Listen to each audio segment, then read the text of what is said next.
അച്ഛന് അപ്പം ഈ നാട്ടിലേക്കുള്ള ഇടയ്ക്കിടയ്ക്കുള്ള യാത്ര, ഇപ്പോൾ കാവാലത്ത് ഒക്കെയുള്ള അവിടെ തന്നെ അന്ത്യവിശ്രമം കൊള്ളണമെന്ന് അച്ഛന് വളരെ ഒരു ആഗ്രഹം ഉണ്ടായിരുന്നു. ക്ലാസിക്കലിനോട് അച്ഛന് അത്ര ഒരു പ്രിയമില്ലായിരുന്നു അച്ഛന്.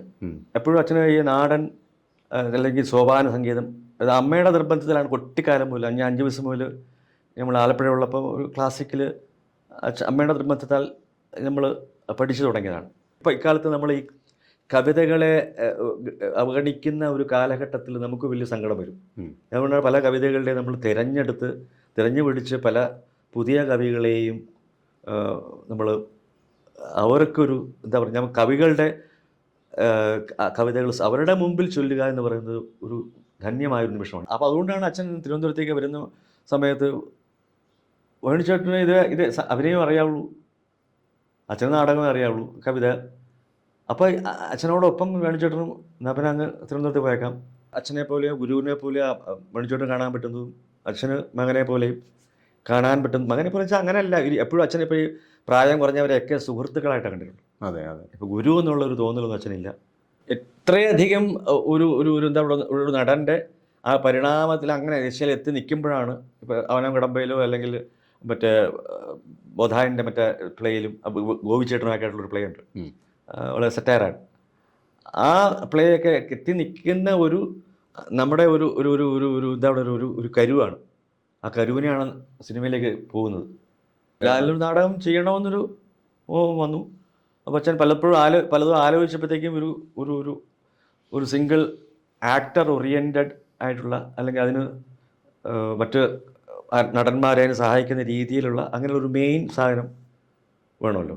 സ്റ്റുഡിയോയിൽ പോയി നമ്മൾ പാടുക എന്ന് പറയുന്നൊരു ആശ്വാസമാണ്. നമുക്കെപ്പോഴും ഈ ഫയൽ വർക്കിൻ്റെ ഇടയിൽ പാട്ട് വരിക, ക്രിയേറ്റീവ് സാധനം വരിക എന്നുള്ളത് വലിയ ആശ്വാസമാണ്. നമുക്ക് ആകാശവാണി ചില റെസ്ട്രിക്ഷൻസ് ഉണ്ട്. നമ്മൾ വെളിയിൽ പോയി പരിപാടി നടത്താൻ അതിന് പെർമിഷൻ കിട്ടുന്ന പ്രശ്നമേ ഇല്ല. കാരണം വെളിയിൽ അതുപോലൊരു മീഡിയയിലാണ് നമ്മൾ നടത്തിയത്. ഈ പേടിയൊന്നും നമുക്ക് വിഷയമല്ല. വരുന്നെങ്കിൽ വരട്ടെ, കുഴപ്പമാണെങ്കിൽ കുഴപ്പമാവട്ടെ എന്നുള്ള മട്ടില്ലേ നമ്മൾ ജീവിതത്തെ കണ്ടിട്ടുള്ളൂ. അപ്പം അങ്ങനെ കുഴപ്പം വന്നപ്പോഴേ ഞാൻ സന്തോഷമായിട്ട് ഈ വീട്ടിൽ പോയിരുന്നു.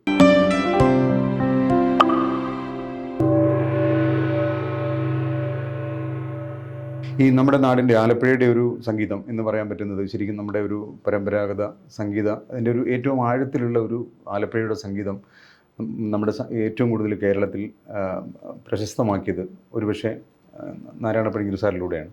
അപ്പോൾ അദ്ദേഹത്തിൻ്റെ കവിതകളിലാണെങ്കിലും അല്ലെങ്കിൽ പാട്ടുകളിലാണെങ്കിലും ഒക്കെ അത് വളരെ അതിൻ്റെ അന്തർധാര വളരെ സജീവമാണ്. ശരിക്കും പറഞ്ഞു കഴിഞ്ഞാൽ ഈ ആലപ്പുഴയുടെ സംഗീതത്തിൻ്റെ ഒരു വെള്ളത്തിൻ്റെ പശ്ചാത്തലത്തിലുള്ള ഒരു ജില്ല എന്നുള്ള തരത്തിൽ അദ്ദേഹത്തിൻ്റെ സംഗീതത്തിലും അത് പലപ്പോഴും തോന്നാറുണ്ട്. എങ്ങനെയാണ് ശിവകുമാരേട്ടൻ മനസ്സിലാക്കുന്നത്? ആലപ്പുഴ എന്ന് പറയുമ്പോൾ അച്ഛനെ സംബന്ധിച്ചോളം അത് കുട്ടനാടാണ്, കുട്ടനാട്ടിൽപ്പെട്ടതാണല്ലോ. അപ്പോൾ ആ കുട്ടനാടൻ സംസ്കാരത്തിലുള്ള അച്ഛൻ കണ്ട് അല്ലെങ്കിൽ കേട്ട് വളർന്ന കാര്യങ്ങൾ, കലാരൂപങ്ങൾ, ഗാനങ്ങൾ ഇതൊക്കെ സ്വാധീനിച്ചിട്ടുണ്ട് കവിതയിൽ. കാവും അളവും കൂടെ ചേർന്ന് കാവാലം എന്ന് പറയും. അപ്പോൾ അത് എപ്പോഴും എവിടെ നമ്മൾ താമസിക്കുന്ന സ്ഥലത്തെ സൂര്യോദയം ആണ് നമ്മൾ ഈ ലോകത്തെ ഏത് ഭാഗത്ത് പോയാലും നമ്മൾ സങ്കല്പിക്കുക എന്ന് പറഞ്ഞാൽ അച്ഛൻ പറഞ്ഞിട്ടുള്ള എൻ്റെ കുട്ടനാട്ടിലെ സൂര്യോദയമാണ് ഞാൻ ഈ ലോകത്തെ ഏത് ഭാഗത്ത് ചെന്നാലും ഞാൻ എൻ്റെ മനസ്സിൽ കാണുന്നത് എന്ന് പറയുമ്പോൾ അവിടെ ആ നാടിനെ ചുറ്റിപ്പറ്റിയുള്ള കഥകളും അവിടുത്തെ ആ സംസ്കാരവും അതിനെ കോർത്തിണക്കിക്കൊണ്ടുള്ള ആശയങ്ങളാണ് അച്ഛന് കവിതയിലും നാടകത്തിലായാലും ഇപ്പോൾ മലയാള നാടകങ്ങളിലായാലും ഒക്കെ തന്നെ അച്ഛൻ്റെ മനസ്സിൽ വന്നിട്ടുള്ളത്. മറ്റൊരു മെറ്റമോർഫോസിസ് ആയിരുന്നു, ഒരു പരിണാമം എന്ന് പറയുന്നത്. ആദ്യം ഈ അവിടുത്തെ നാട്ടിലെ ചില നാടൻ കലാരൂപങ്ങൾ, അതുമായിട്ട് ബന്ധപ്പെട്ട കാര്യങ്ങൾ ഒക്കെ കുറിച്ച് വയ്ക്കുക, അതിലെ ചൊല്ലുകൾ എഴുതി വയ്ക്കുക, അവരുടെ വായ്ത്താരികൾ,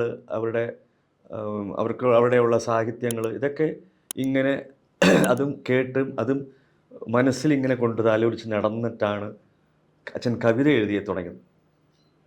ആ കവിത എഴുതി തുടങ്ങിയ കവിതയിൽ നിന്ന് അച്ഛൻ പിന്നീട് ഇതെല്ലാം നാടകത്തിലേക്ക് വന്നപ്പോൾ, പിന്നെ തനത് നാടകത്തിലേക്ക് വന്നപ്പോൾ അതിനു മുമ്പൊരു മാറ്റം ഉണ്ടായിരുന്നു. ഒരു എന്താ പറയുക, റിയലിസവും അതിലേക്ക് ഒരു പരിണമിച്ച് വന്ന ഒരു രൂപമുണ്ട്. ഇപ്പം പിന്നെ ദൈവത്താർ എന്ന് പറഞ്ഞ നാടകത്തിന് മുമ്പുള്ള അഗ്നിവർണ്ണന്റെ കാലുകൾ എന്നൊക്കെ പറഞ്ഞ ആ ഒരു നാടകത്തിൽ നിന്നൊക്കെ പരിണമിച്ച് വന്നിട്ട് ദൈവത്താറിലെത്തി നിൽക്കുന്നത് ആ ദൈവത്താൾ ഉപയോഗിച്ചതല്ല ഈ നാട്ടിൻപുറത്തെ ബന്ധപ്പെട്ട മനസ്സിൽ കിടന്ന് ഇരുന്ന ആ താളങ്ങളും ആ ആശയങ്ങളും ഒക്കെ അച്ഛൻ്റേതായ രീതിയിൽ അത് നാടകത്തിൽ വരികയായിരുന്നു. ഇത് പിന്നീട് ഈ അത് ആലപ്പുഴയിൽ നിന്ന് ശരിക്കും തിരുവനന്തപുരത്തേക്ക് പൂർണ്ണമായിട്ടും മാറുകയും ഒക്കെ ചെയ്യുമ്പോഴും സാറ് ശരിക്കും ഈ എപ്പോഴും ഈ ഒരു ഊർജ്ജം സംഭരിക്കുന്നതിന് വേണ്ടിയിട്ട് ആലപ്പുഴയിലേക്ക് പോവുക, അങ്ങോട്ട് യാത്ര ചെയ്യുക, അതിനെക്കുറിച്ചൊക്കെ സാറ് പലപ്പോഴും പറഞ്ഞു കേട്ടിട്ടുണ്ട്. അതെങ്ങനെയായിരുന്നു കുട്ടിക്കാലത്ത് കണ്ടിട്ടുള്ളത്? തിരുവനന്തപുരത്തേക്ക് നമ്മളൊരു 74 നമ്മൾ പറിച്ച് നട്ടപ്പോൾ നമ്മളോടൊപ്പം തന്നെ വേണിച്ചേട്ടനും നമ്മുടെ വേണിച്ചേട്ടൻ്റെ കൂടെയുള്ള ഈസിയും അങ്ങനെ നമ്മുടെ ഇവിടെ വന്നതിന് ശേഷമാണ് പിന്നെ മറ്റു പലരെയും തിരുവനന്തപുരത്ത് വന്നതിന് ശേഷമാണ് കാണുന്നത്. ഇവിടെ കൈതപ്പുറം അരവിന്ദേട്ടൻ അങ്ങനെ പലരെയും ഇവിടെ വെച്ചാണ് അയ്യപ്പ പണിക്കർ, അച്ഛൻ്റെ തന്നെ കസിനായ അയ്യപ്പണിക്കരും ഇവരെയൊക്കെ കാണുന്നതും. അപ്പോൾ അങ്ങനെ അച്ഛൻ ബന്ധപ്പെടുന്നതും അച്ഛൻ്റെ നാട്ടിൽ ബന്ധപ്പെട്ട അല്ലെങ്കിൽ അങ്ങനെ ഒരു വില്ലേജ് കൾച്ചറുള്ള ആൾക്കാരുമൊക്കെ ആയിട്ടായിരുന്നു. അപ്പോൾ അതിന് അച്ഛന് അപ്പം ഈ നാട്ടിലേക്കുള്ള ഇടയ്ക്കിടയ്ക്കുള്ള യാത്ര, ഇപ്പോൾ കാവാലത്ത് ഒക്കെയുള്ള അവിടെ തന്നെ അന്ത്യവിശ്രമം കൊള്ളണമെന്ന് അച്ഛന് വളരെ ഒരു ആഗ്രഹം ഉണ്ടായിരുന്നു. അപ്പോൾ അതുകൊണ്ട് ആ നാടുമായിട്ട് എപ്പോഴും ഇടയ്ക്കിടയ്ക്ക് അവിടെ പോയി അവിടുത്തെ ചില നാടൻ രംഭ എന്നൊക്കെ പറഞ്ഞ ചില നാടൻ കലാകാരികൾ ഉണ്ടായിരുന്നു. അപ്പോൾ അവരുമൊക്കെ ആയിട്ടുള്ള ഇൻട്രാക്ഷൻ, അവരെയൊക്കെ ഇടയ്ക്ക് ഈ അച്ഛൻ്റെ ഈ നാടക പിന്നെ ഇതുണ്ടല്ലോ ഈ കളരി എല്ലാ വർഷവും കുട്ടികൾക്ക് വേണ്ടി നടത്തുമായിരുന്നു. അപ്പോൾ അങ്ങനെ നാടുമായിട്ട് എപ്പോഴും ഒരു ബന്ധം അച്ഛൻ സൂക്ഷിച്ചിരുന്നു. ഇവരെയൊക്കെ ആ ഒരു കുട്ടികളുടെ വർക്ക്ഷോപ്പിൽ ഇവരെയൊക്കെ വിളിച്ചുമായിരുന്നു. പല വ്യക്തികളെയും കാവാലത്ത് കൊണ്ടുവരുമായിരുന്നു. പല പ്രമുഖ വ്യക്തികളെയും അവിടെ അച്ഛൻ കൊണ്ടുവരുമായിരുന്നു ഈ കുട്ടികളുടെ ക്യാമ്പിലേക്ക്. അപ്പം അങ്ങനെ നാട്ടിലെ അച്ഛൻ എപ്പോഴും ഒരു ഗൃഹാതിരത്വമാണ്. അവിടുത്തെ പച്ചപ്പും അവിടുത്തെ സൂര്യോദയം, തൊട്ട് മുന്നിലൂടെ നമ്മുടെ വീട്ടിൻ്റെ തൊട്ട് മുന്നിലൂടെ ഒഴുകുന്ന പിന്നെ പൂക്കൈത ആർ എന്നാണ് അതിനെ പറയുക.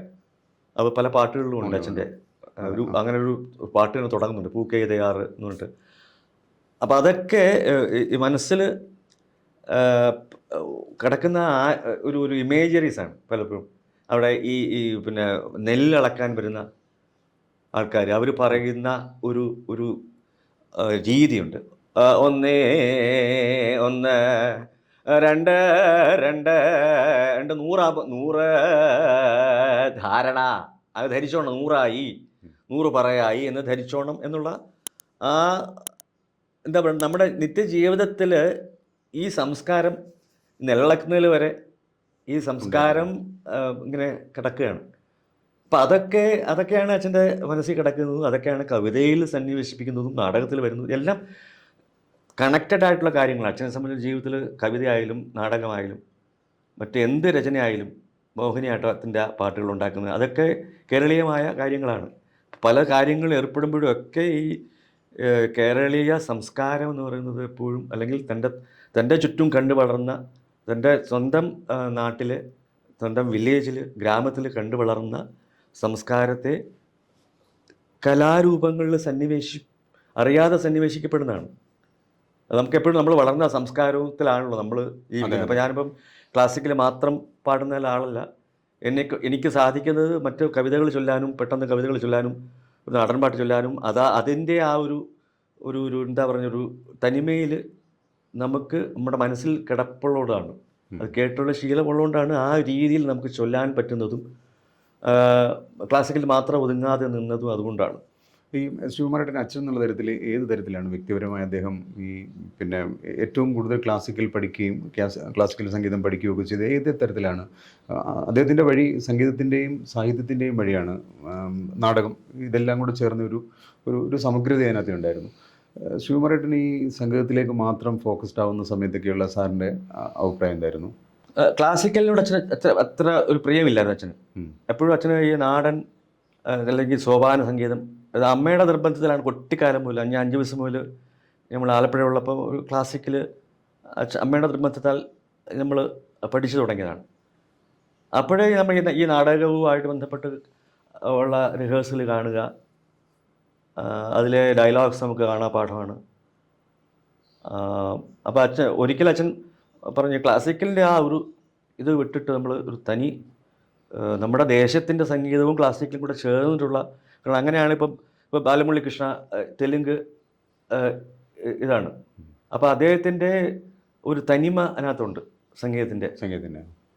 അതാണ് ഉണ്ടാക്കേണ്ടത്, ശ്രമിക്കേണ്ടത് എന്ന് പണ്ട് കാലത്ത് പറഞ്ഞിരുന്നു.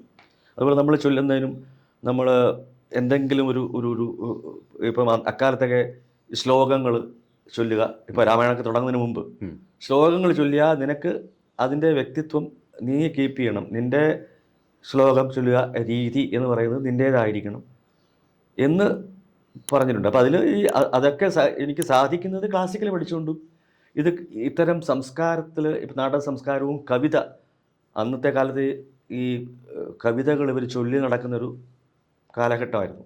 കടമ്മനിട്ടയുടെ പിന്നെ അയ്യപ്പണിക്കർ സാറ് ഇവരെല്ലാം ഈ ചൊൽക്കാഴ്ച എന്ന് പറയുന്നത്, ചൊൽക്കാഴ്ച അയ്യപ്പണിക്കർ അച്ഛനും കൂടെ ആ ഒരു സംഘമാണ്. വേണുചേട്ടനും പിന്നെ നടരാജൻ എന്ന് പറഞ്ഞൊരു നമ്മുടെ നടനുണ്ടായിരുന്നു. അപ്പോൾ ഇവരെല്ലാം ചേർന്ന് അതിൽ എം ജി രാജശേഖരൻ ഇടയ്ക്ക് വരും പാട്ട്. ഇപ്പോൾ ഈ കള്ളൻ എന്ന് പറയുന്ന പിന്നെ അയ്യപ്പണിക്കർ സാറിൻ്റെ അതുപോലെ പിന്നെ കുച്ചുപ്പിടി എന്ന് പറഞ്ഞ കവിത, അത് ഞാനും എം ജി രാജശേഖരനും അല്ലെങ്കിൽ അന്ന് മറ്റേ ചിത്ര അല്ലെങ്കിൽ KSB ഇവരൊക്കെ കുട്ടിക്കാലത്തുണ്ടായിരുന്ന ആ ഒരു ഇങ്ങനെ ഒരു കവിത ചൊല്ലി നടക്കുക. അപ്പം അങ്ങനെ ചേർത്തലൊരു ഭാഗത്ത് ഒരു ഒരു ഒരു എന്താ പറയുക, ഒരു ചന്തയുടെ നടുക്ക് ഒരു പെട്ടെന്ന് ഇവർ ചെന്ന് കവിത ചൊല്ലുക.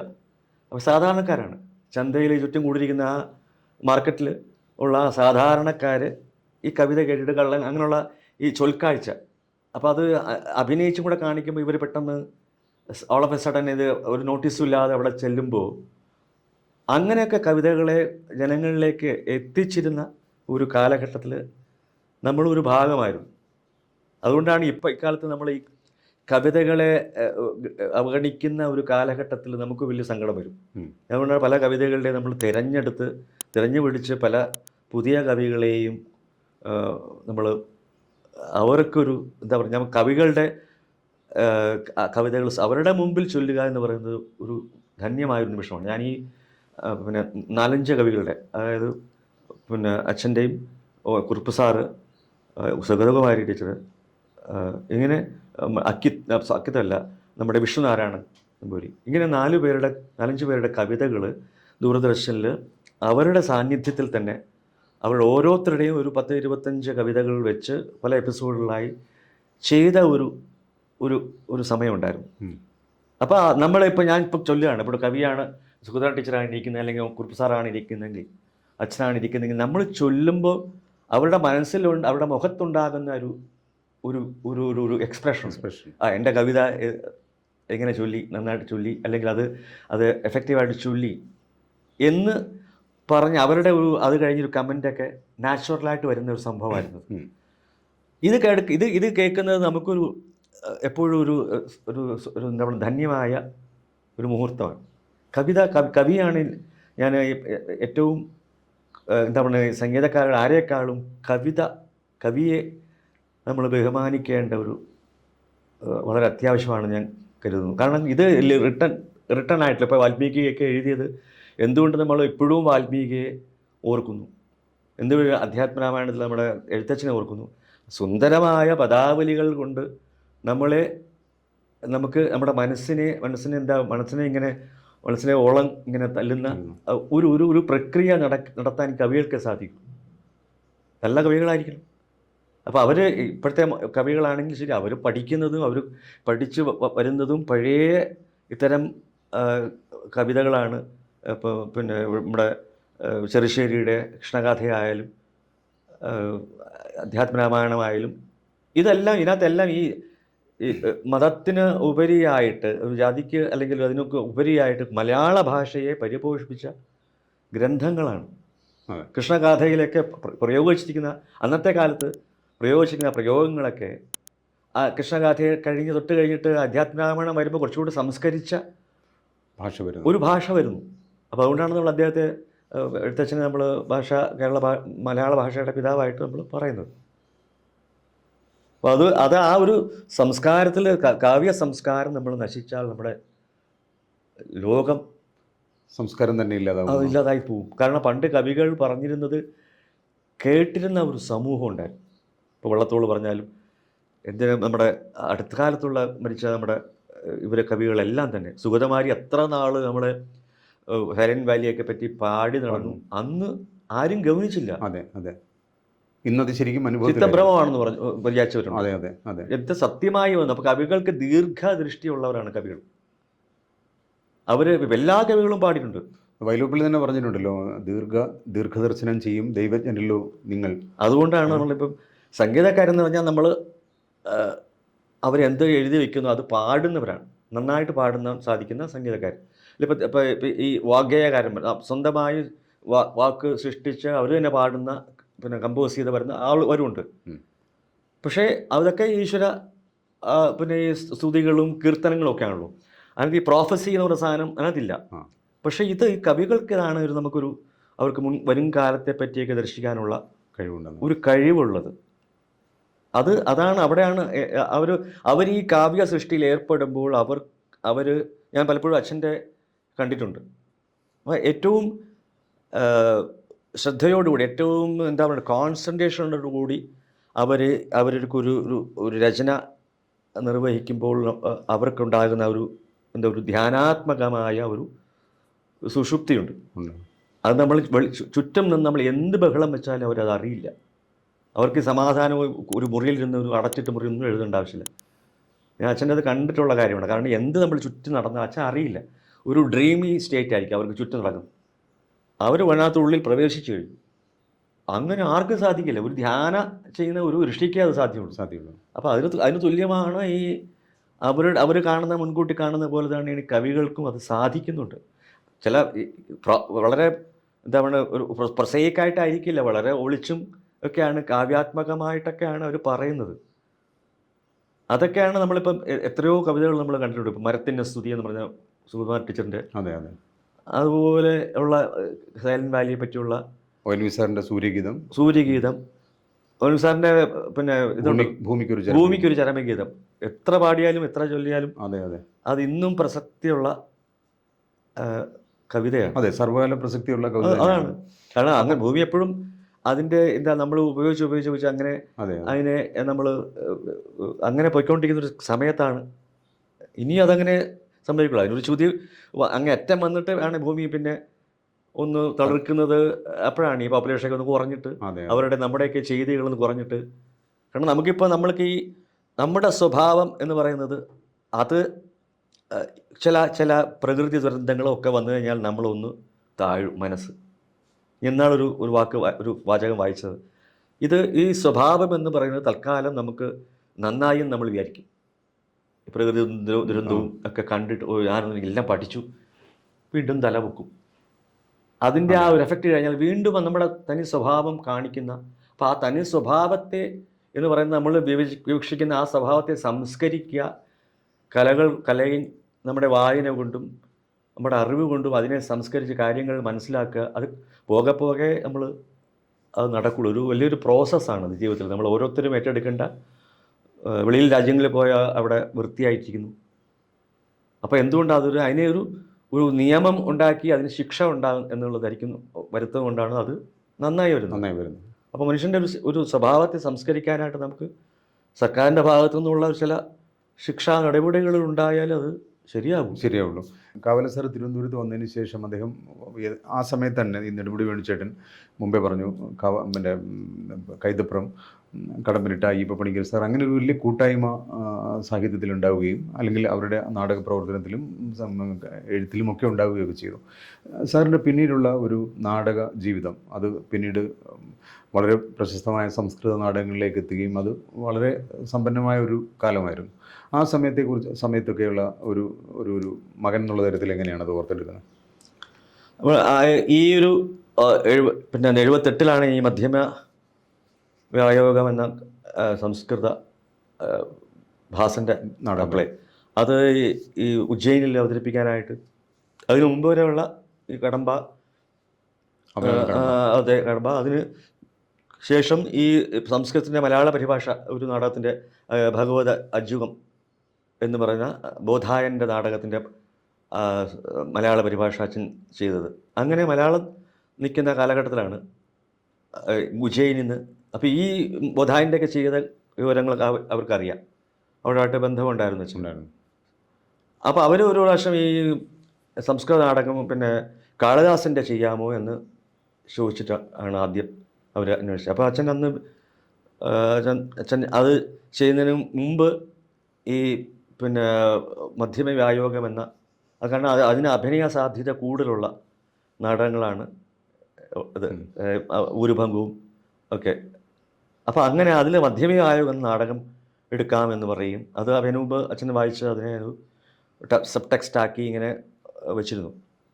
അപ്പം അതിലേക്ക് ഈ മലയാള നാടകത്തിൻ്റെ അഭിനയ രീതിയല്ല സംസ്കൃതത്തിന് വേണ്ടത് എന്ന് അച്ഛന് അറിയാമായിരുന്നു, ബോധ്യമുണ്ടായിരുന്നു. അപ്പോൾ അതിൻ്റെ ഒരു രീതി ഇങ്ങനെ മനസ്സിലിട്ട് കണ്ടുപിടിച്ച് അത് വലിയൊരു പ്രോസസ്സായിരുന്നു. ഇപ്പോൾ ചാക്യാരുടേത് ആ ഒരു റെൻഡറിങ് അതൊക്കെ ഇങ്ങനെ മനസ്സിലൂടെ ഇങ്ങനെ കടന്നു പോയിട്ടാണ് ഈ സംസ്കൃത നാടകത്തിലേക്ക് വന്നപ്പോൾ ഉള്ള ആ ഡയലോഗ് പ്രസൻറ്റേഷൻ്റെ ഒരു രൂപം, അതിൻ്റെ അങ്ങനെ രൂപം മനസ്സിൽ വന്നത്, എങ്ങനെ പ്രസൻറ്റ് ചെയ്യണം എന്നുള്ളത്, അതിൻ്റെ അഭിനയ രീതിയും ഒക്കെ എങ്ങനെ വേണമെന്നുള്ളത് അത് രൂപപ്പെട്ട് വന്നത് ഈ ഒരു ഉജ്ജയിനിൽ നിന്ന് ഇങ്ങനൊരു പ്രസൻറ്റ് ചെയ്യണം എന്ന് വന്നപ്പോഴാണ് അച്ഛൻ ഇതിൻ്റെ പുറകെ നടന്നത്. അല്ല, ഒരു നാടകം ചെയ്യാൻ കാവലൻ സാർ തീരുമാനിച്ചു കഴിഞ്ഞാൽ അത് സാക്ഷാത്കരിക്കുന്നത് വരെയുള്ള ആ സമയത്തുള്ള ഒരു പ്രോസസ്സ് എങ്ങനെയാണ്?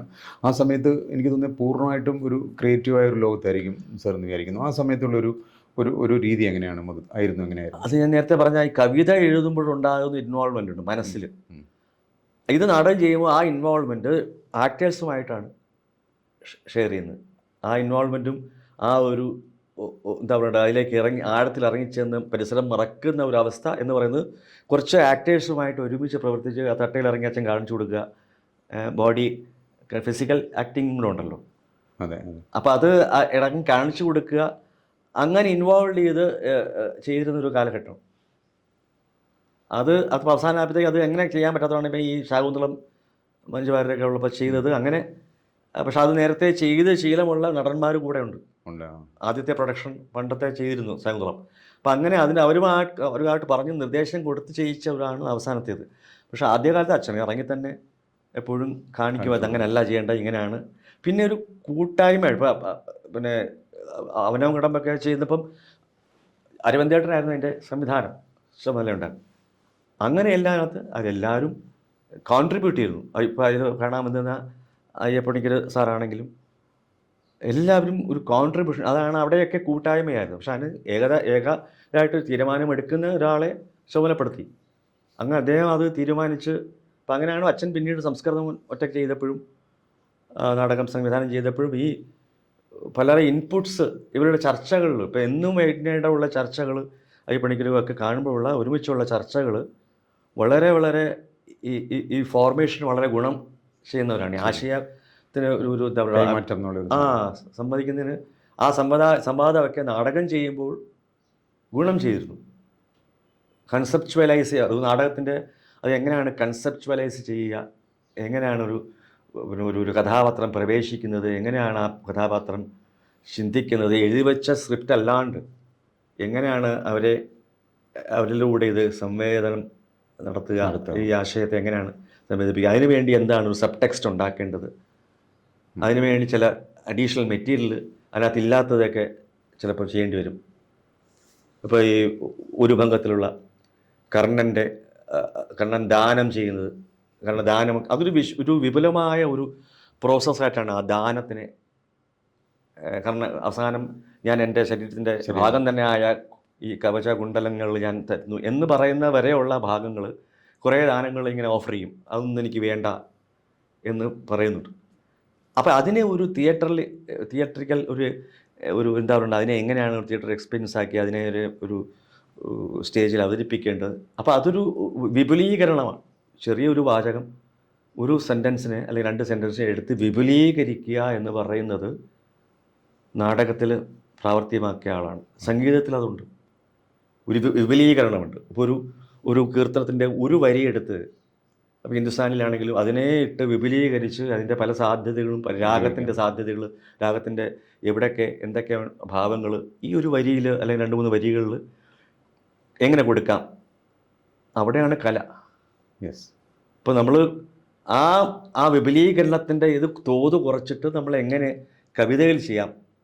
ഇപ്പോൾ അധ്യാത്മനാടം വായിക്കുമ്പോഴത്തേക്ക് അത് എങ്ങനെ സംഗീതത്തിൻ്റെ ടോൺ ഡൗൺ ചെയ്ത് സാഹിത്യ പ്രധാനമാണ്. സാഹിത്യവും സംഗീതവും ഒരുമിച്ച് നിൽക്കുക എന്നുള്ളത് എങ്ങനെയാണ് എന്നുള്ളത് വേറൊരു മേഖലയാണ്. അപ്പോൾ ഇതൊക്കെ ഇതൊക്കെ കണ്ടും കേട്ടും ഉള്ളതുകൊണ്ടാണ് നമ്മൾക്ക് ഇത് പറയാൻ സാധിക്കില്ലായിരുന്നു. പക്ഷേ ഇതിനെപ്പറ്റി ആലോചിക്കാൻ നമ്മൾ പറഞ്ഞു പോകുന്നതാണ് ഈ കാര്യങ്ങൾ. നമ്മുടെ എക്സ്പീരിയൻസ് കൊണ്ട് പറയുന്നതാണ്. ആദ്യം നമുക്കിത് പറയാൻ പറ്റില്ല, ഇത് ചെയ്തു തുടങ്ങുന്നത് നമുക്ക് അറിയില്ല. പക്ഷേ നമ്മളെ എക്സ്പീരിയൻസിലൂടെ നമ്മൾ ഈ കാര്യങ്ങളെ പറ്റി ബോധവാനാകുകയാണ് വേണ്ടത്. അത് ചെയ്തു കഴിഞ്ഞാൽ പിന്നെ നമ്മുടെ മനസ്സിൽ എങ്ങനെ വേണമെന്നുള്ള ആശയം നമുക്ക് ഉദിക്കും. എനിക്കെപ്പോഴും ഞാൻ വ്യക്തിപരമായിട്ട് സംസാരിച്ചിട്ടുള്ളപ്പോൾ, ഈ കാവാലൻ സാറിനോട് സംസാരിച്ചിട്ടുള്ളപ്പോഴും നെടുമുടി വേണുചേട്ടനോട് സംസാരിച്ചിട്ടുള്ളപ്പോഴും എനിക്ക് തോന്നിയിട്ടുള്ളത് ഈ രണ്ടുപേരെക്കുറിച്ചും, കാവാലൻ സാറിനോട് നെടുമുടി ചേട്ടനെക്കുറിച്ച് എന്തെങ്കിലും സംസാരിക്കുമ്പോഴും തിരിച്ച് വേണുചേട്ടനോട് കാവാലൻ സാറിനെക്കുറിച്ച് സംസാരിക്കുമ്പോഴും അവരുടെ കണ്ണിൽ വരുന്ന ഒരു ഒരു ഒരു ഒരു ഒരു ഒരു സ്നേഹത്തിൻ്റെ ഒരു സംഗതിയുണ്ട്. അവർ തമ്മിലുള്ള ഒരു കെമിസ്ട്രി എങ്ങനെയായിരുന്നു അത് പലപ്പോഴും എനിക്ക് തോന്നിയിട്ടുണ്ട്. ഈവൻ ഈ ഒരേ രംഗത്ത് പ്രവർത്തിക്കുന്നവർ അല്ലെങ്കിൽ മനുഷ്യർക്കിടയിൽ അങ്ങനെ എത്രമാത്രം അത് സാധ്യമാണെന്ന് നമ്മൾ പലപ്പോഴും ആലോചിക്കും. അത് വല്ലാത്തൊരു സ്നേഹത്തിൻ്റെ ഒരു സംഗതി അവർ തമ്മിലുണ്ടായിരുന്നു. വേണുചേട്ടനൊക്കെ ജീവിതത്തിലെ ഏറ്റവും വലിയ കടപ്പാട് തന്നെ സാറിനെ കുറിച്ച് പറയാറുണ്ട്.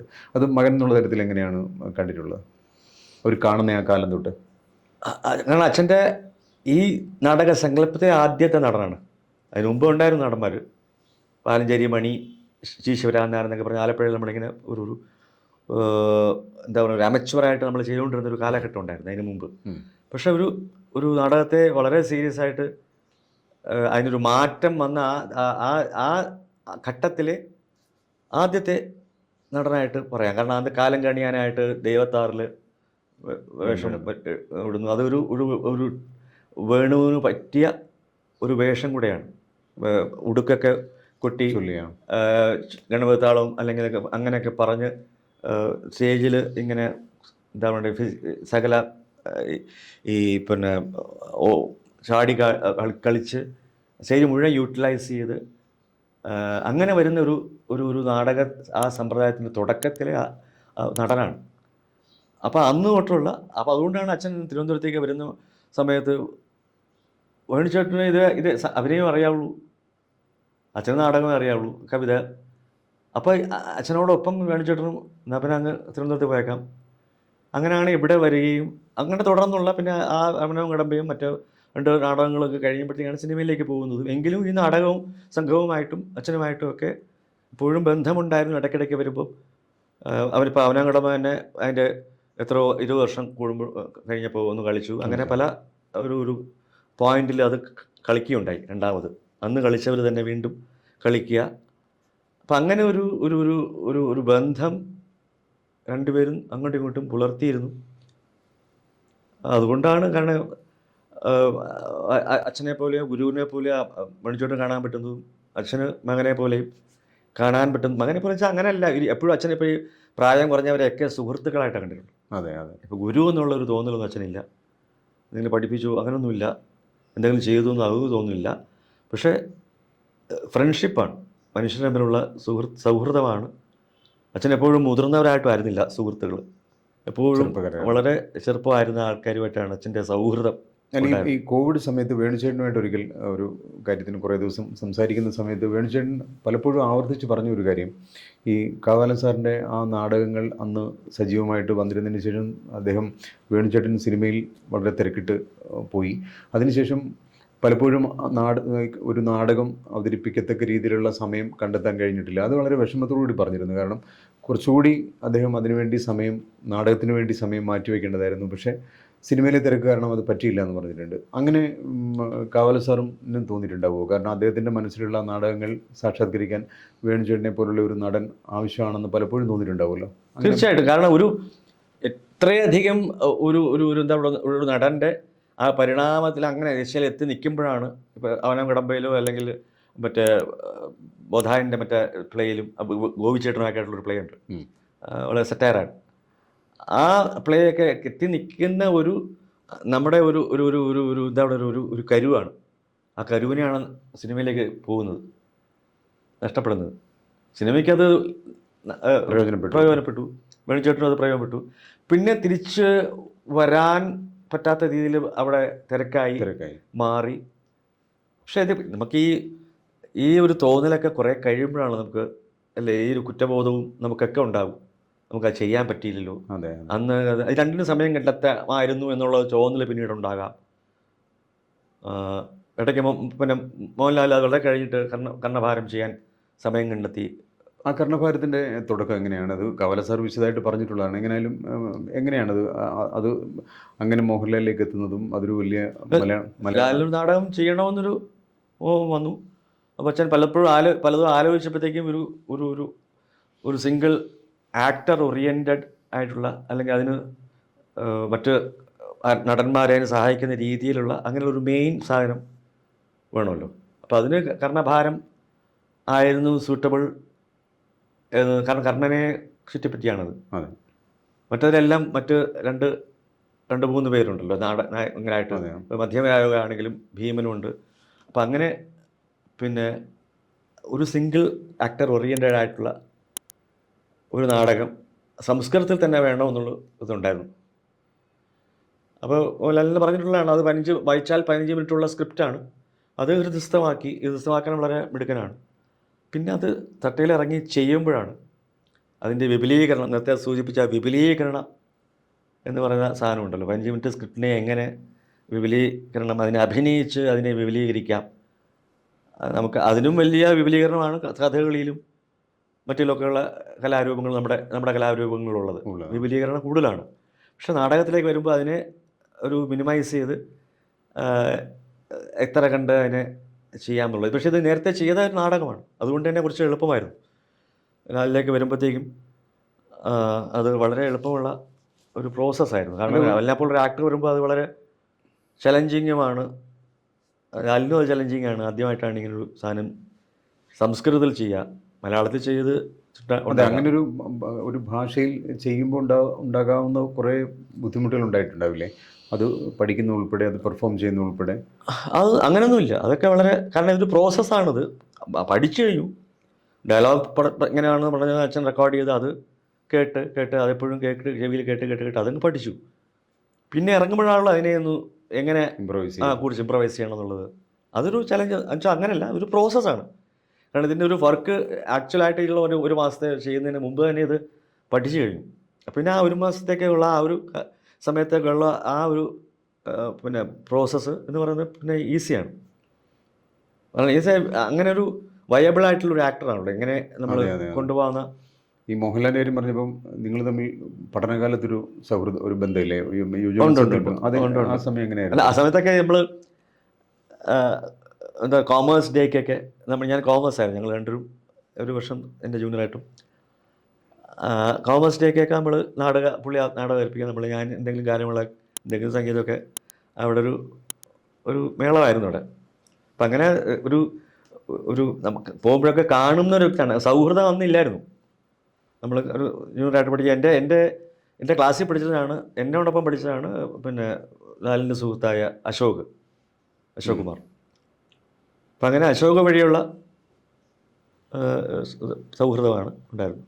ഈ പിന്നീട് കാവാലൻ സാറിനെ ഒരിക്കൽ ഞാൻ കാണുന്ന സമയത്ത് ആരോഗ്യമൊക്കെ മോശമായ ഒരു സമയത്ത് ഞാൻ കാണുന്നുണ്ട്. അപ്പോൾ അദ്ദേഹം ഏറ്റവും കൂടുതൽ എനിക്ക് തോന്നുന്നു അത് എല്ലാ ഇതുപോലെ തിയേറ്ററിലും അല്ലെങ്കിൽ ഇതുപോലുള്ള രംഗത്തുള്ളവർ ഇപ്പോൾ ഒൻവി സാറിനെയൊക്കെ ആ രീതിയിൽ കാണുമ്പോൾ ആരോഗ്യം മോശമാകുന്നു എന്ന് തോന്നുന്ന സമയത്തുണ്ടാകുന്ന അവർക്ക് ഇനിയും ഒരുപാട് കാര്യങ്ങൾ ചെയ്യാനുണ്ട് എന്നുള്ളൊരു ഒരു തരത്തിലുള്ളൊരു ആധി ഉണ്ടായിരുന്നു.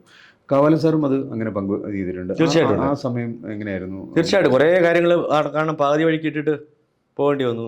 അച്ഛനെ കാലപ്രമാണം എന്ന് പറഞ്ഞൊരു സാധനം എഴുതിക്കൊണ്ടിരിക്കുകയായിരുന്നു, ഇത് ഓട്ടോ ബയോഗ്രഫി. അപ്പം അതിലൊരു ഘട്ടമേ എത്തിയുള്ളൂ, ഒരു കാലഘട്ടത്തിലെ വരെ എത്തിയുള്ളൂ എന്നുള്ളതാണ്. അത് പൂർത്തിയാക്കാൻ പറ്റത്തുള്ള വിഷമം ഉണ്ടായിരുന്നു. നാടകത്തിലെ കുറേ ചെയ്യണമെന്ന് ആഗ്രഹം ഉണ്ടായിരുന്നു. അതിൻ്റെ അവസാനം അതാണ് ഈ ശാകുന്തളത്തിൻ്റെ അത് വന്നപ്പോഴെങ്കിലും അച്ഛൻ ഒരു സമാധാനമായിരുന്നു, അതെങ്കിലും ഉണ്ടാകുമല്ലോ എന്നുള്ളത്. അതൊരു നമുക്ക് ഒരു കലയിൽ പ്രവർത്തിക്കുന്ന എല്ലാവർക്കുമുള്ള, അവർക്കൊന്നും പ്രായം ഒരു പരിധിയല്ല. പ്രായം നമ്മൾ അസുഖം വരും, ശരീരത്തിനാണ്, പക്ഷെ മനസ്സുകൊണ്ട് അവരെപ്പോഴും എപ്പോഴും യങ് ആണ്. സജീവമായിരിക്കും. ശിവകുമാരേട്ടൻ ഈ പിന്നെ തിരുവനന്തപുരത്ത് വന്നിട്ട് ഈ കാവാലം ശിവകുമാർ എന്നുള്ള പേര് മലയാളികൾ കേൾക്കുന്നത് ആകാശവാണിയിലൂടെയാണ്. അപ്പോൾ ആകാശവാണി കാലം എങ്ങനെയായിരുന്നു? ഒരു ഈ സംഗീതവും അല്ലെങ്കിൽ കലാപ്രവർത്തനവും ആകാശവാണിയിലെ ജോലിയും ഒക്കെ ഒന്നിച്ച് എങ്ങനെയാണ് ആ സമയത്ത് കൊണ്ടുപോകാൻ പറ്റിയിരുന്നത്? ഈ പേര് ചേർക്കാൻ പറയുന്നത് അച്ഛനാ. കാവാലം ശിവകുമാർ. കാരണം ശ്രീകുമാർ എന്നുള്ള സാധാരണ നാമമാണെന്ന് അച്ഛൻ അപ്പം തോന്നി. അച്ഛൻ ആദ്യം ഇട്ട പേരാണെങ്കിലും അക്കാലത്ത് എല്ലാ അച്ഛനമ്മമാരും ഈ ശ്രീകുമാർ എന്നുള്ള ഒരു നാമം വളരെ കോമണാണ്. കോമായിരുന്നു. അപ്പോൾ അച്ഛനാണ് പറഞ്ഞത്, അന്ന് എൻ ശ്രീകുമാർ, നാരായണപ്പണിക്കർ ശ്രീകുമാർ. അപ്പോൾ ഈ UPSCയിൽ അപ്ലൈ ചെയ്യുമ്പോഴത്തേക്കും എൻ ശ്രീകുമാർ, അവസാനം നീ കാവാലം കൂടെ വെക്കുകയെന്ന് പറഞ്ഞു. അല്ലെങ്കിൽ ആൾ തിരിച്ചറിയില്ല എന്ന് പറഞ്ഞിട്ട് അങ്ങനെയാണ് അവസാനം ആ എന്ന് മാറി. അച്ഛൻ്റെ പേരും നാട്ടിൻ്റെ പേരും എല്ലാം ഒന്നായതുകൊണ്ട് കാവാലം ഇപ്പുറത്തേക്ക് മാറി. പിന്നീട് കാവാലം ശ്രീകുമാർ തിരിച്ചായി. അല്ലെങ്കിൽ ആദ്യം എൻ ശ്രീകുമാർ കാവാലം എന്നൊരു ഇതായിരുന്നു, ഒരു അഡീഷനായിട്ട് വെച്ചിരുന്ന. ആകാശവാണി കാലത്ത് ഞാൻ ജോലിയിൽ 85 ചേരുന്നതിന് മുമ്പ് ആകാശവാണിയിൽ ഇപ്പം ഈ പല പാട്ടുകൾ, പല കോറൽ സിംഗിങ്, അങ്ങനെയുള്ള ചെറിയ ചെറിയ എന്തെങ്കിലും ഇതുപോലെ ഈ സംഗീത ശില്പത്തിന് പാടാൻ വിളിക്കാം. അപ്പോൾ അതിൽ ചിലപ്പോൾ ശ്ലോകങ്ങൾ പാടും. അപ്പോൾ ശ്ലോകം എന്നുള്ളത് നമ്മുടെ മനസ്സിൽ ഈ കയറിക്കൂടിയ ഒരു സംഗതിയാണ്. കാരണം ഈ കവിതയുമായിട്ട് ബന്ധപ്പെട്ടാണ് ശ്ലോകം എന്ന് പറയുന്നത്. അങ്ങനെ ആകാശവാണിയിൽ ദിനദിനം അവിടെ പരിപാടികൾക്കും ഒക്കെ പോയിക്കൊണ്ടിരുന്നു. അക്കാലത്ത് ദാസേട്ടൻ അവിടെ പാടാൻ, ഈ ഘനശ്യാമസന്ധ്യ ഹൃദയം എന്ന് പറയുന്നത് ഞാൻ ജോലി കയറുന്നതിന് മുമ്പ് പാടിയൊരു പാട്ടാണ്. 70കളുടെ അവസാനം 85 ഞാൻ ആകാശവാണിയിൽ UPSC ഇൻ്റർവ്യൂ കയറുന്നത്. പ്രോഗ്രാം എക്സിക്യൂട്ടീവായിട്ട് കയറി. അവിടുത്തെ കാലഘട്ടം എന്ന് പറയുന്നത് ഈ ഓഫീസ് വർക്കാണ് മെയിൻ. ഒരു സെക്ഷൻ്റെ ചാർജ് ഓഫീസ് വർക്ക് വേണമെങ്കിൽ പ്രോഗ്രാം ചെയ്യാം. അപ്പോൾ ഈ മറ്റ് സെക്ഷൻസ് ഇപ്പോൾ ഈ ലിറ്റററി സെക്ഷനൊക്കെ നോക്കിയിരുന്ന ആൾക്കാരുണ്ട്. അവരെന്തെങ്കിലും ഈ എന്താണ് പറഞ്ഞാൽ ഈ സംഗീത ശില്പങ്ങൾ അല്ലെങ്കിൽ എന്താ പറയുക ഈ കവിതകളുടെ ആയിട്ട് ബന്ധപ്പെടുത്ത ഏതെങ്കിലും ഒരു ഒക്കേഷനിൽ ഏതെങ്കിലും കവികളെക്കുറിച്ചോ ഒക്കെ പറയുന്ന ഒരു സാധനം, ഒരു ഫീച്ചർ ഉണ്ടാക്കുക. അപ്പോൾ ഫീച്ചറിൽ ചിലപ്പോൾ ഈ പറഞ്ഞ കവിതകൾ കാണും, ചിലരുടെ കവിതകൾ.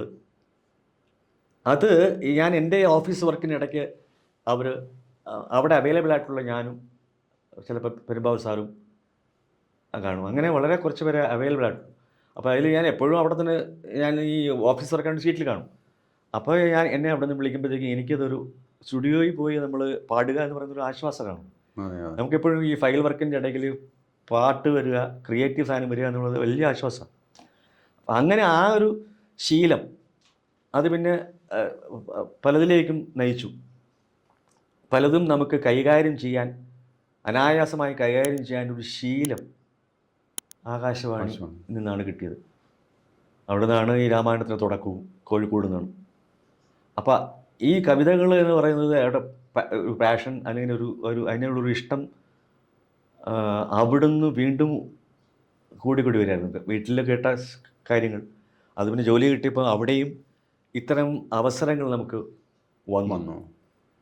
ഇത് നമ്മുടെ ഉള്ളിലെ ഒരു എന്താ പറയുക, എപ്പോഴും ഒരു തീയായിട്ട് നമുക്ക് ഈ കാവ്യ സംസ്കാരം കൊണ്ടു നടക്കാൻ സാധിക്കുന്നതിൽ ഒരു പ്രധാന പങ്ക് വഹിച്ച ഒരു സ്ഥാപനമാണ് ആകാശവാണി. എനിക്ക് തന്നെ ഓർമ്മയുണ്ട് 90കളുടെ തുടക്കത്തിലൊക്കെ ഞങ്ങൾ പഠിക്കുന്ന സമയത്ത് ഈ വയലോപ്പള്ളി, P. കുഞ്ഞിരാമൻ നായർ അല്ലെങ്കിൽ G. ശങ്കരക്കുറുപ്പ്, ഇവരുടെയൊക്കെ ഓർമ്മ ദിവസങ്ങളിൽ നമ്മൾ ചില ഫീച്ചർ ആകാശവാണിയിൽ എഴുതും. അപ്പോൾ അത് കേൾക്കാൻ 7:30 അത് കേൾക്കാൻ വേണ്ടി ഇരിക്കുമ്പോൾ ഏറ്റവും വലിയ സംഗതി എന്ന് പറഞ്ഞു കഴിഞ്ഞാൽ ആകാശവാണി തന്നെ അതിന് സംഗീതം കൊടുത്ത് ശിവകുമാരനെ പോലുള്ള ആൾക്കാർ അത് ചൊല്ലി നമ്മൾ വിചാരിക്കുന്നതിനപ്പുറം അന്ന് ആൾക്കാർക്ക് അത് ഇഷ്ടപ്പെടുന്നൊരു സംഗതിയായിരുന്നു. എന്ന് പറഞ്ഞാൽ അന്ന് റേഡിയോയ്ക്കൊക്കെ ഉണ്ടായിരുന്ന ഒരു പ്രാധാന്യവും നമ്മുടെ സൊസൈറ്റിയിലുണ്ടായിരുന്ന ഇൻഫ്ലുവൻസും അത്രയ്ക്ക് വലുതായിരുന്നു. ഈ ടെലിവിഷൻ മീഡിയ ഒന്നും അങ്ങനെ വന്നിട്ടില്ല. അപ്പോൾ ഈ ആകാശവാണിക്കാലം പക്ഷേ ആ ഓഫീസ് വർക്കുകളൊക്കെ ഉള്ളപ്പോൾ തന്നെ ഇത്തരത്തിൽ ക്രിയേറ്റീവായി ഒരുപാട് സപ്പോർട്ട് ചെയ്തിട്ടുണ്ട്. പക്ഷേ ഒടുവിൽ ശിവകുമാരേട്ടൻ അവിടെ നിന്ന് VRS എടുത്ത് മാറുന്നത് ഈ ഒരു ചില കോൺട്രവേഴ്സിയുടെ ഭാഗമായിട്ടാണ്. അത് എങ്ങനെയായിരുന്നു അത്? അല്ല, അത് ഈ നമുക്ക് ആകാശവാണി ചില റെസ്ട്രിക്ഷൻസ് ഉണ്ട്. നമ്മൾ വെളിയിൽ പോയി പരിപാടി നടത്താൻ അതിന് പെർമിഷൻ കിട്ടുന്ന പ്രശ്നമേ ഇല്ല. കാരണം വെളിയിൽ അതുപോലൊരു മീഡിയയിലാണ് നമ്മൾ നടത്തിയത്. വേറൊരു വിഷ്വൽ മീഡിയയിൽ നടത്തേണ്ടി വന്നു. ഞാൻ ജയിച്ചതിനും കൂടെ ഒരു ഷോ. അത് ഒക്കെ ഒരു വിഷയമായി പലരും ഇവിടുന്ന് ഈ നമ്മുടെ ബോസ്, ശരിക്കും ബോസ് എന്ന് പറഞ്ഞാൽ ഇരിക്കുന്നത് ഡൽഹിയിലാണ്. അപ്പോൾ അവിടത്തേക്ക് ഈ ഊമക്കത്തുകൾ അയക്കുക എന്ന് പറഞ്ഞ സ്വഭാവം മനുഷ്യനുള്ളതാണ് മലയാളിക്ക്. അവിടത്തേക്ക് നമ്മളെ പറ്റി ഊമക്കത്തുകൾ ഇങ്ങനെ ഇയാളിങ്ങനെ ഇവിടെ ഒരിക്കലും കാണില്ല. നമ്മളവിടെ 24 മണിക്കൂർ അവിടെ നിന്നിട്ട് ഇടയ്ക്ക് ഇതിന് പോകുന്നത്. കാരണം നമ്മൾ ഉത്തരവാദിത്തപ്പെട്ട ജോലി, ഞാൻ പരിപാടി കൊടുത്തില്ലെങ്കിൽ അവിടെ പരിപാടി എൻ്റെ സെക്ഷനിലുള്ള പരിപാടി പോകില്ല. അപ്പോൾ ഞാൻ എൻ്റെ പണി ചെയ്തില്ലെങ്കിൽ അവിടെ വേറെ ആരും ചെയ്യില്ല. അതെല്ലാം കഴിഞ്ഞിട്ടാണ് ഞാൻ മറ്റ് പരിപാടികൾക്കും കച്ചേരികൾക്കും ഒക്കെ പോവുക. കച്ചേരികൾക്കൊക്കെ പിന്നെ പെർമിഷൻ ഇല്ലെങ്കിലും അത് പ്രശ്നമല്ല. പക്ഷെ മറ്റൊരു ചാനലിൽ പോയതാണ് ഏറ്റവും വിഷയമാണ്. നമുക്ക് ഒരു ജീവിതത്തിൽ വരുന്ന കാര്യങ്ങൾ നമുക്ക് ഒരു കലാകാരൻ എന്നുള്ളതിൽ നമ്മൾ സ്വാഭാവികമായിട്ട് ഈ പേടിയൊന്നും നമുക്ക് വിഷയമല്ല. വരുന്നെങ്കിൽ വരട്ടെ, കുഴപ്പമാണെങ്കിൽ കുഴപ്പമാവട്ടെ എന്നുള്ള മട്ടില്ലേ നമ്മൾ ജീവിതത്തെ കണ്ടിട്ടുള്ളൂ. അപ്പം അങ്ങനെ കുഴപ്പം വന്നപ്പോഴേ ഞാൻ സന്തോഷമായിട്ട് ഈ വീട്ടിൽ പോയിരുന്നു. കുറച്ച് നാൾ സന്തോഷമായിട്ട് എവിടേക്കടെ യാത്രകളൊക്കെ ചെയ്ത് പരിപാടിക്ക് ആയിട്ട് ബന്ധപ്പെട്ട യാത്ര ചെയ്ത് ഞാൻ വീട്ടിലിരുന്നു. ഒരു വർഷം കഴിഞ്ഞിട്ട് തിരിച്ചെടുത്തു. അല്ലാതെ ചെയ്യാൻ പറ്റില്ല, ഒന്നും ചെയ്യാൻ പറ്റില്ല. 6 മാസം കഴിഞ്ഞാൽ തിരിച്ചെടുക്കണമെന്നാണ് നിയമം. പക്ഷെ അതിനുശേഷം എന്നെ ബോംബെയിലൊക്കെ ആയിട്ട് അവിടെ പോയി ജോയിൻ ചെയ്യാൻ പറഞ്ഞു, ശിക്ഷാ നടപടിയായിട്ട്. ബോംബെയിൽ ജോയിൻ ചെയ്തു. തിരിച്ച് അതെല്ലാം കഴിഞ്ഞ് അവിടെ ഒരു 6 മാസം സകല ലീവ് നമ്മുടെ പോയി. നമുക്ക് നാട്ടിൽ ഇടയ്ക്കിടയ്ക്ക് വരും. അങ്ങനെ കോഴിക്കോട് ഒരു വേക്കൻസി വന്നപ്പോൾ അവിടെ, അപ്പോൾ അന്ന് പ്രൊമോഷൻ ASD ആയിട്ട് എനിക്ക് പ്രൊമോഷൻ കിട്ടി. ASD ആയിട്ട് ഇവിടെ കോഴിക്കോട് വന്നു. അപ്പോൾ അവിടെ എൻ്റെ സ്റ്റേഷൻ്റെ ചാർജാണ് എനിക്ക്. അവിടെ ഇരിക്കുമ്പോൾ അവിടെ ഒരു 5-6 മാസം കഴിഞ്ഞിട്ടാണ് ഞാൻ VRSനെ പറ്റി ചിന്തിച്ചത്. കാരണം നമുക്ക് ഇനിയും പ്രശ്നങ്ങളുണ്ടാവാം ജീവിതത്തിൽ. നമുക്ക് ഈശ്വരൻ തന്ന ഒരു സിദ്ധിയാണ് സംഗീതം. അപ്പം അത് കൊണ്ടുപോകേണ്ട ചുമതല എനിക്കുണ്ട് എന്നുള്ള ഉള്ളിൽ തോന്നിയുകൊണ്ട് ഞാൻ വിചാരിച്ചു രണ്ടും കൂടെ ഇനി നടക്കില്ല എന്ന് വിചാരിച്ച് ഒരു ഓപ്പർച്യൂൺ മോമെൻറ്റിൽ ഇത് VRS എന്ന് പറഞ്ഞ സംഗതി അതിൻ്റെ സമയമായപ്പോൾ ഞാനതെടുത്തു. പെൻഷൻ മേടിച്ചാൽ മതിയല്ലോ, സ്വസ്ഥമായിട്ടിരിക്കാമല്ലോ, സംഗീതത്തിൽ കൂടുതൽ നമുക്ക് പ്രവർത്തിക്കാൻ പറ്റും എന്ന് വിചാരിച്ച് ഞാൻ അന്ന്. കാരണം നമുക്ക് ഈ സംഗീത മനസ്സിൽ കൂടിയാൽ ഈ മറ്റ് എന്താ പറയുക ടെൻഷൻസ് എന്ന് പറഞ്ഞ സാധനമുണ്ട്, നമ്മളെ വലിയ പ്രശ്നമാണ്. മറ്റു കാര്യങ്ങൾ നമ്മൾ അപ്പോഴത്തേക്ക് എനിക്ക് ഓഫീസ് കാര്യങ്ങൾ സത്യം പറഞ്ഞാൽ മടുത്തു തുടങ്ങി. കാരണം ഈ ഒരു ഗ്യാപ്പ് വന്നല്ലോ, നമ്മൾ വെളിയിൽ നിന്ന് കുറച്ച് നാൾ നിന്നപ്പോഴത്തേക്ക് അതിൽ ഗ്യാപ്പ് വന്ന ശേഷം നമുക്ക് ഓഫീസ് കാര്യങ്ങളോട് ഒരു മടുപ്പ് വന്നു. അതിലേക്ക് ഇനി ഇരുന്നിട്ട് കാര്യമില്ല. എന്നാൽ വലിയ പെൻഷൻ അവസാനം മേടിക്കാമായിരുന്നു, അത് വേറെ കാര്യം. പക്ഷേ സാമ്പത്തികമല്ല പ്രശ്നം, നമുക്ക് അത്യാവശ്യം ഉള്ള പെൻഷൻ മേടിച്ച് നമുക്ക് പിരിക്കാം എന്ന് വിചാരിച്ച് ഞാൻ സംഗീതത്തിൽ കൂടുതൽ മുഴുകാമെന്ന് വിചാരിച്ചാണ്. നമ്മുടെ അങ്ങനെ ഒരു തീരുമാനം അറിയിച്ചപ്പം കാവാലൻ സാറിൻ്റെ പ്രതികരണം എങ്ങനെയായിരുന്നു? അച്ഛനും അത് വലിയ ഇഷ്ടമല്ലായിരുന്നു. ഒരു ജോലി കളയാന്ന് പറഞ്ഞാൽ പണ്ടത്തെ കാലത്ത് അവർക്കും അത്ര ഒരു സുഖകരമായ ഒരു ഇതല്ല. പിന്നെ അങ്ങനെയൊന്നും നമ്മളോട് നേരിട്ട് പറയാറില്ല. ഇല്ലല്ലോ. ഈ റിട്ടയർ ചെയ്തതിന് ശേഷം ഇപ്പോൾ പൂർണ്ണമായിട്ടും സംഗീതം, അല്ലെങ്കിൽ ഇപ്പോൾ തന്നെ ഈ പിന്നെ രാമായണം പോലെ മലയാളി ഏറ്റവും കൂടുതൽ കേൾക്കുന്ന ഒരു സംഗതിയാണ് ശോഭേട്ടൻ പാടിയ. അപ്പോൾ അങ്ങനെ എത്രമാത്രം സജീവമായിട്ട് അതിനകത്തിൽ ഇപ്പോൾ ഇൻവോൾവ് ആണ്? അതാണ് അത് അതിൻ്റെ തുടക്കം 85-ൽ ഞാൻ കയറിയ സമയത്താണ്. ആകാശവാണിയിലാണ് ഈ രാമായണത്തിൻ്റെ തുടക്കം. അക്കാലത്ത് ഒരു 3-4 മാസം എൻ്റെ അന്നത്തെ ഞാൻ കയറിയ സമയത്ത് ഒരു ഡയറക്ടർ കെ നമ്പ്യാർ, അദ്ദേഹം ഞാൻ എല്ലാ വർഷവും ഈ രാമായണ സമയത്ത് ഞാൻ വിളിക്കും. ഇപ്പോഴും പ്രായമായി. അദ്ദേഹമാണ് ഒരു അൺഎഡിറ്റഡ് ആയിട്ടുള്ള രാമായണം ഞാൻ കയറിയ വർഷം തന്നെ, കയറിയ ഒരു മാസം കഴിഞ്ഞിട്ട് അദ്ദേഹം ആ ചുമതല എന്നെ ഏൽപ്പിച്ചു. ആ സെക്ഷൻ്റെ ഒരു ചാർജ് എന്നുള്ള നിലയിൽ ഞാനും കൂടെയുള്ള നമ്മുടെ പാട്ടുകാരും സ്റ്റാഫ് ആർട്ടിസ്റ്റ് ഉണ്ടായിരുന്നു. KP പിള്ള, ശശീരൻ നായർ എന്നൊക്കെ പറഞ്ഞ കുറേ, മാലിനി, അങ്ങനെ അവരെയും കൊണ്ടൊക്കെ രാമായണം ചൊല്ലിച്ച് ഒരു 4-5 മാസത്തേക്ക് രാവിലെ ഒരു 10-12 മിനിറ്റേ ഉള്ളൂ ദിവസവും. അങ്ങനെ കൊടുക്കാനായിട്ട് എന്നെ നിർദ്ദേശിച്ചു. ഞാൻ അതിനു മുമ്പ് ഇത് വായിച്ചിട്ടില്ല, വീട്ടിലും അങ്ങനെ വായിച്ചിട്ടില്ല. കവിതകളൊക്കെ ചൊല്ലും എന്നല്ലാണ്ട് ഇത് ആദ്യമായിട്ട് എൻ്റെ കയ്യിലേക്ക് തരുന്നത് ഈ 85-ൽ ഇദ്ദേഹമാണ്. അത് വലിയ നിമിത്തമായി ജീവിതത്തിൽ. ഇന്നത്തെ ദിവസം വരെ ജീവിതത്തിൽ അത് അന്ന് തുടങ്ങിയത്, അത് പിന്നെയും ഞാൻ തുടരേണ്ടി വന്നു എന്ന് പറയാൻ പറ്റില്ല, തുടർന്നു പോയി.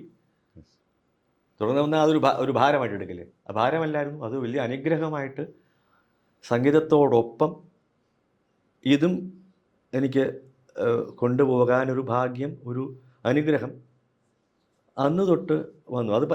ഇതൊക്കെയാണ് ചില നിയോഗങ്ങളെന്ന് നമ്മൾ ജീവിതത്തിൽ പറയുക. ഇപ്പോൾ എവിടെ പോയാലും അത്, ഇപ്പോൾ പത്മനാഭസ്വാമി ക്ഷേത്രത്തിൽ പോയാലും ആ സമയത്ത് അത് അവിടെ കേൾക്കുമ്പോൾ നമുക്കൊരു നിർവൃതിയാണ്. നമ്മളിങ്ങനെ അന്ന് തുടങ്ങിയ ഒരു സംഭവം.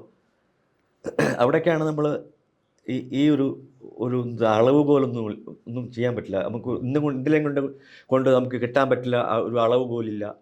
ഇത് കാലം ഇങ്ങനെ തെളിയിച്ച് നമ്മളോടൊപ്പം ഇങ്ങനെ സഞ്ചരിച്ച് നീ ഇന്നത് ചെയ്യുക എന്ന് എൻ്റെ ഉള്ളിൽ നിന്നുള്ള പ്രചോദന അല്ലെങ്കിൽ ചോദന കൊണ്ട് സംഭവിച്ച ഒരു കാര്യമാണ്. അത് വീണ്ടും അത് തുടരുക. അപ്പോൾ അതിനെ തുടർന്ന് പലപ്പോഴും ജോണി സാരിയെ പിന്നെ കാസറ്റ് എടുക്കാൻ വന്നു. പല കാണ്ഡങ്ങളും അന്നൊക്കെ ആ ഒരു കാണ്ഡത്തിൻ്റെ 2 കാസറ്റ് എടുത്തു കഴിഞ്ഞാൽ 2 കാസറ്റ് എടുത്തു കഴിഞ്ഞാൽ അതും എഡിറ്റഡ് ആണ്. അപ്പോൾ അവിടെയും നമുക്ക് തൃപ്തിയില്ല. കേൾക്കുന്നവർക്ക് ഇത് ഇത്ര എഡിറ്റ് ചെയ്ത് എന്താണെന്ന് ചോദിക്കും. അന്ന് അവർക്കറിയില്ല അത്.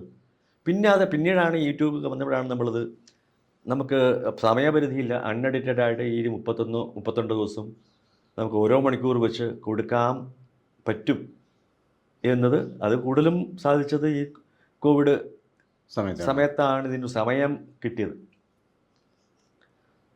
അത് കാരണം നമുക്ക് എല്ലാ വർഷവും ഇതിൻ്റെ ഈ എഴുത്തച്ഛൻ്റെ ഈ ഒരു വരികളിലൂടെ നമ്മൾ കടക്കുമ്പോൾ നമുക്ക് പലതിനെപ്പറ്റിയും ഒരു ഉൾക്കാഴ്ച, പലതിനെപ്പറ്റി നമുക്കൊരു ഇൻ്റർപ്രിട്ടേഷൻ സംഗീതത്തിലൂടെ നൽകാൻ സാധിക്കുന്നത് സാധിച്ചു എന്നത് നമ്മൾ തിരിച്ചറിയുമ്പോൾ നമുക്കൊരു നിർവൃതിയാണ്. പല ഭാഗങ്ങളും നമുക്ക് വായിക്കുമ്പോൾ ഉണ്ടാകുന്ന നിർവൃതി, മലയാള ഭാഷയുടെ ഒരു ശക്തി, എഴുത്തച്ഛൻ്റെ ആ രചനയുടെ ശക്തി നമുക്ക് ഓരോ വർഷവും, എനിക്കത് വെറുതെ വായിച്ചാൽ കിട്ടില്ല. ഞാനത് ചൊല്ലി പാടി തന്നെ എനിക്ക് എൻ്റെ മനസ്സിലോട്ട് കയറും. അതാണ് ഒരു കവിത. ആരും പലപ്പോഴും എനിക്ക് കവിത പലരും അയച്ചു തരും. അഭിപ്രായം പറയാൻ ഞാൻ ആളേ അല്ല.